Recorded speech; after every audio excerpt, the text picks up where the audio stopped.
வணக்கம் friends, welcome to Vidya's cooking. இன்றைக்கி உங்களுக்கு நான் சோயா சில்லி ரெசிபி செஞ்சு காமிக்க போகிறேன். இந்த ரெசிபி வந்து சைட் டிஷ்ஷாக நம்ம நூடுல்ஸ், ஃப்ரைட் ரைஸ் அப்படி இல்லைனா சவுத் இந்தியன் மீல்ஸோட கூட சர்வ் பண்ணலாம். ரொம்ப அருமையாக இருக்கும். இந்த ரெசிபிக்கு தேவையான பொருட்கள் அந்த செய்முறை பார்த்துக்கலாம். நான் முன்கூட்டியே எல்லா பொருட்களும் எடுத்து ரெடி பண்ணி வச்சுருக்கேன். நம்மளுக்கு சோயா நகட்ஸ் தேவைப்படும். இது ஈஸியாக சூப்பர் மார்க்கெட்டில் உங்களுக்கு எல்லா இடத்துலையும் கிடைக்கிறது. குடமிளகா வந்து விதெல்லாம் நீக்கி நல்லா கழுவி அந்த காம்பெல்லாம் நீக்கி க்யூபாக கட் பண்ணியிருக்கேன். வெங்காயம் கூட க்யூபாக கட் பண்ணியிருக்கேன். கருவேப்பிலை தேவைப்படும். பச்சை மிளகா சென்டரில் ஒரு கீர் போட்டு வச்சுருக்கேன். சில்லி சாஸ், சோயா சாஸ் தேவைப்படும். வினிகர் தேவைப்படும். சோள மாவு கொஞ்சமாக தேவைப்படும். மஞ்சப்பொடி, மிளகாய்த்தூள், மிளகு பொடி தேவைப்படும். இந்த ரெசிப்பியில் யூஸ் பண்ணியிருக்க அத்தனை பொருட்களோட மெஷர்மெண்ட்ஸ் டீட்டெயிலாக நான் description box below this video post பண்ணுறேன். அப்படி இல்லைனா என்னோடய ஐ கார்டு அபவ் திஸ் வீடியோ நீங்கள் கிளிக் பண்ணிங்கன்னா என்னோடய பிளாகுக்கு டைரெக்ட் ஆகும். பிளாகில் வந்து detail recipe along with all the ingredients நான் போஸ்ட் பண்ணியிருக்கேன். என்ன பண்ணியிருக்கேன்னா, மிதமான தீயில் கடாய் ஹீட் பண்ணி இந்த சோயா நகட்ஸ் அந்த கடாயில் சேர்த்து கைவிடாமல் நல்லா வறுத்து எடுத்தேங்க. இந்த சோயா நகட்ஸ் நம்ம வறுத்து எடுத்தோம்னா அது நல்ல ஒரு அரோமா இருக்கும், ஃப்ரேக்ரன்ஸ் நல்லாயிருக்கும். சோயா நகட்ஸில் ஒரு பச்சை வாடை இருக்கும், அது ரொம்ப பேருக்கு பிடிக்காது. ஸோ இந்த மாதிரி வறுத்திங்கன்னா நல்லாயிருக்கும்.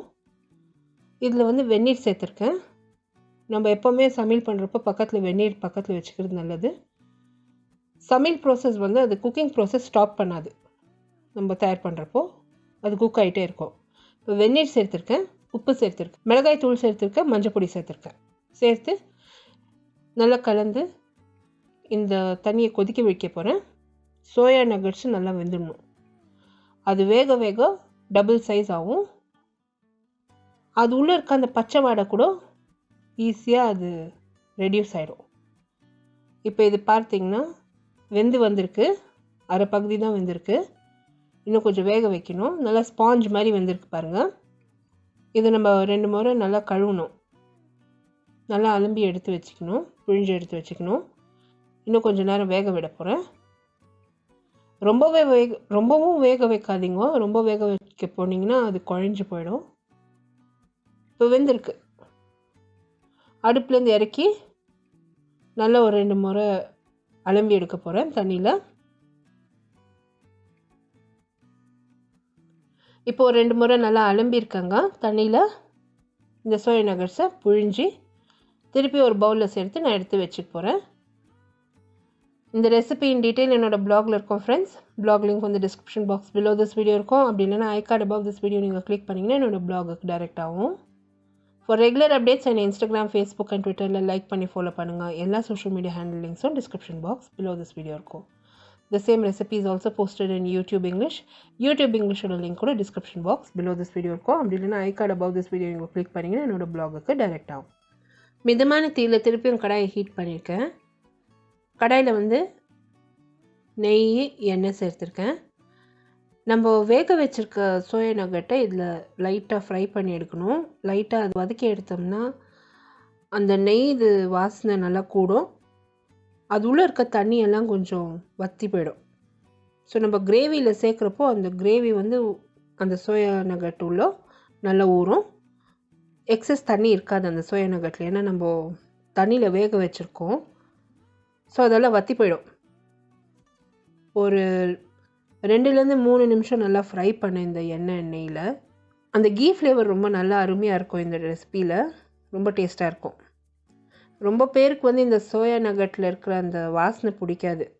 ஸோ இந்த மாதிரி இந்த ஸ்டெப்ஸை நீங்கள் ஃபாலோ பண்ணிங்கன்னா அவ்வளோவா வாசனை இருக்காது, ரொம்ப அருமையாக நல்லா வரும். ஸோ இப்போ இந்த சோயா நகட்டை நல்லா ஃப்ரை பண்ணிவிட்டேன். அதில் இருக்க தண்ணியெல்லாம் வற்றி போச்சு. எடுத்து திருப்பி ஒரு பவுலில் நான் சேர்த்து வச்சுக்க போகிறேன். ஆல்ரெடி இது சிக்கன் மாதிரி இருக்குது பாருங்கள். இதில் ஜஸ்ட் அப்படியே பெப்பர் தூவி நம்ம சாப்பிடலாம், ரொம்ப நல்லாயிருக்கும்.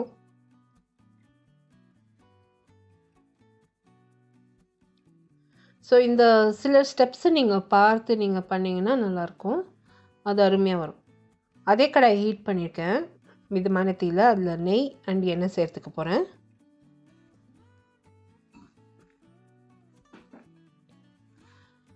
கருவேப்பிலை வந்து ஒரு 2-3 கொத்து கருவேப்பிலை நான் இதில் சேர்த்துக்க போகிறேன். சேர்த்து நல்லா பொரிய விட போகிறேன். இது ஜஸ்ட்டு கொஞ்சம் சவுத் இண்டியன் டச் கொடுக்கலான்னு சொல்லி கருவேப்பிலை சேர்த்தேன். ரொம்ப அருமையாக வந்தது. எனக்கு ரொம்ப பிடிச்சது டேஸ்ட்டு. ட்ரை பண்ணி பாருங்கள், ரொம்ப நல்லாயிருக்கும். இப்போது கருவேப்பிலை சேர்த்துருக்கேன், பொரிய விட்டுருக்கேன். அந்த ஃப்ளேவரெல்லாம் அந்த ஆயிலில் கீயில் இறங்கணும். எப்போவுமே இந்த கருவேப்பிலை நெய்யில் நம்ம பொரிச்சா ரொம்ப நல்லாயிருக்கும். இதில் வந்து அந்த கீரி வச்சுருக்க பச்சை மிளகா, குடமிளகா, வெங்காயம் சேர்த்துருக்கேன். சேர்த்து ஃப்ரை பண்ண போகிறேன். 2 நிமிஷம் ஃப்ரை பண்ண போகிறேன். ரொம்ப ஃப்ரை பண்ணணுன்னு அவசியம் இல்லை. இந்த சில்லி மஞ்சூரியன் இதுக்கெல்லாம் ரொம்ப ஃப்ரை பண்ணணுன்னு அவசியம் இல்லை. அது லைட்டாக பச்சையாகவே இருந்தால் நல்லாயிருக்கும். கொஞ்சமாக உப்பு சேர்த்துருக்கேன். சில்லி சாஸ் அண்ட் சோயா சாஸில் ஏற்கனவே நிறைய உப்பு இருக்குது. நான் உங்களுக்கு சில்லி சாஸ் ரெசிபி நான் டீட்டெயிலாக காமிச்சிருக்கேன். அந்த லிங்க்கு description box below this video, இல்லைன்னா I card about this video நாங்கள் போஸ்ட் பண்ணுறேன். வீட்டிலே நீங்கள் சில்லி சாஸ் தயார் பண்ணிக்கலாம். நான் கொஞ்சமாக உப்பு சேர்த்துருக்கேன், ஏன்னா அந்த சோயா சாஸ் அண்ட் சில்லி சாஸில் நிறைய உப்பு இருக்கும். சோயா சாஸ், சில்லி சாஸ் சேர்த்து உப்பு கொஞ்சம் சேர்த்து ஃப்ரை பண்ணியிருக்கேன். கொஞ்சமாக வினிகர் சேர்த்துக்கிறேன். ஒரு 1/4 கப் அளவுக்கு தண்ணி சேர்த்துக்கிறேன். இந்த பச்சை மிளகாலேருந்து அந்த சத்து அந்த குழம்புல இறங்கணும். பச்சை மிளகாலேருந்து அந்த சத்து, அந்த ஃப்ளேவரெல்லாம் அந்த குழம்புல இறங்குனா நல்லா டேஸ்ட்டாக இருக்கும், காரமாக நல்லாயிருக்கும். ஸோ அதனால் ஒரு 1/4 கப் அளவுக்கு தண்ணி சேர்த்துருக்கேன். இப்போ இது நல்லா கொதி வரணும்.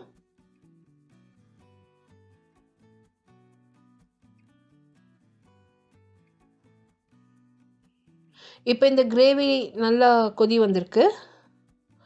இதில் நான் சோள மாவு எடுத்து வச்சுருக்கிறதுல கொஞ்சமாக தண்ணி சேர்த்து கரைச்சி சோள மாவு சேர்த்துருக்கேன். இன்னொரு முறை இந்த குழம்பு நல்லா கொதிக்க வைக்க போகிறேன். அது திக்காக வரணும். சோயா நம்ம சேர்த்ததும் இந்த குழம்பெல்லாம் வந்து சோயாவில் நல்லா உள்ள வரைக்கும் நல்லா ஊறிடும். இப்போ சோயா சேர்த்துருக்கேன். சேர்த்து நல்லா மிக்ஸ் பண்ண போகிறேன். 2 நிமிஷம் நான் ஃப்ரை பண்ண போகிறேன். குழம்பு எவ்வளோ சீக்கிரமாக அந்த சோயா உறிஞ்சிடுச்சு பாருங்கள்.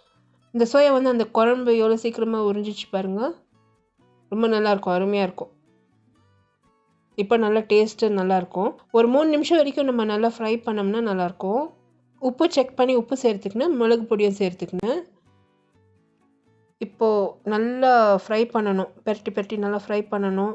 ஒரு 3 நிமிஷம் வரைக்கும் நல்லா ஃப்ரை பண்ணணும்.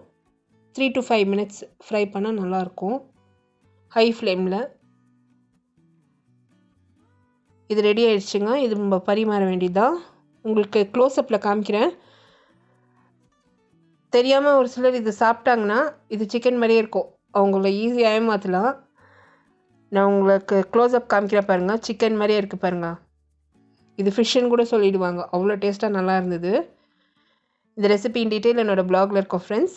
பிளாக் லிங்க் வந்து description box below this video இருக்கும். அப்படி இல்லைனா I card about this video நீங்கள் கிளிக் பண்ணிங்கன்னா என்னோடய பிளாகுக்கு டேரெக்டாகவும் இந்த ரெசிபியில் யூஸ் பண்ணியிருக்க பொருட்கள் மெஷர்மெண்ட்ஸ் எல்லாம் description box below this video post பண்ணியிருக்கேன். என்னோட சோஷியல் மீடியா ஹேண்டிலிங்ஸ் எல்லாம் கூட description box below this video இருக்குது. நான் இந்த சோயா சில்லியை வந்து சுட சுட பரிமாறியிருக்கேன். சவுத் இண்டியன் மீல்ஸோட ரொம்பவே அருமையாக இருந்தது. நாங்கள் ரொம்ப என்ஜாய் பண்ணி சாப்பிட்டோம். உங்களுக்கு இந்த வீடியோ ரெசிபி பார்த்து நீங்கள் என்ஜாய் பண்ணிங்கன்னா எனக்கு ஒரு தம்ஸ் அப் கொடுத்து சப்ஸ்கிரைப் பண்ணுங்கள். இந்த ரெசிபி வந்து உங்களோட ஃப்ரெண்ட்ஸோட ஷேர் பண்ணுங்கள். அடுத்த புதிய ரெசிபியோடு உங்களை நான் மறுபடியும் சந்திக்கும் வரை, this is Vidya Lakshmi. Thank you so much for வாட்சிங். பை.